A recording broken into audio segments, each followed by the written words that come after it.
Bryce Carter is a CIO and financial advisor with Financial Strategies Group in Okemos. Bryce, talk about benefits of paying cash for a vehicle. Yeah, this is a big question. I'm getting a lot right now. People have been driving the same car for years now, and they're looking to buy. And they look to buy, and they get that quote for what their payment's going to be, and they see that interest dollar amount after 5 or 6 years, and they're calling, should I pay cash or should I finance this purchase? And it's a really good question. And normally I would tell people several years ago, when you could get an auto loan at 2.25%, right, just finance the thing. Hang on to your money. You might need it for an emergency. You might need it to invest. You might need it for a lot of things.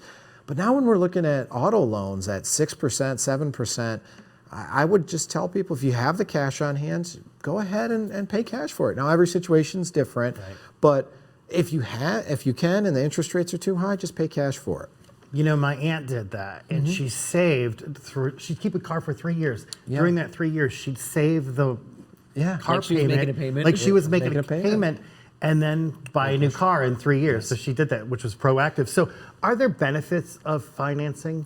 You know, here's the thing is, if you can't afford the down payment, or I'm sorry, you can't afford the whole thing at once, I mean, you certainly have that benefit, and everybody needs reliable transportation to get kids to school, to work, you name it, right? So there's certainly advantages to financing, and sometimes with certain vehicles, you can get great introductory rates. You know, these, sometimes the manufacturers make too many of a certain model, and you can get, you know, near 0% interest rates on them. So there's advantages there. But what I'm seeing a lot of is people looking at a car, maybe a popular model, they are debating on paying cash, and the interest rate is 6.5% if they don't pay cash. And it's like, let's not pay 6.5% for the next 72 months. Let's just pay cash, get it done and over with, and then we'll save the money monthly.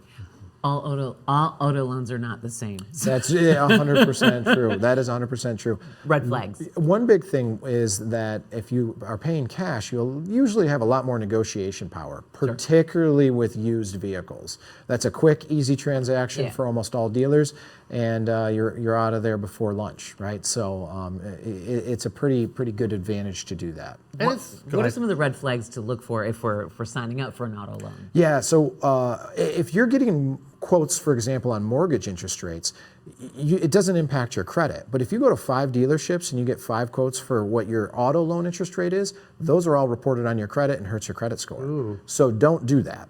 Do not get your credit ran until you have picked the vehicle, you've picked the price, and you know roughly whether you want to pay cash or you want to finance. Only get your credit score ran one time. Good advice, Financial Strategies Group. You can give Bryce a call. Numbers on the screen. Thank you.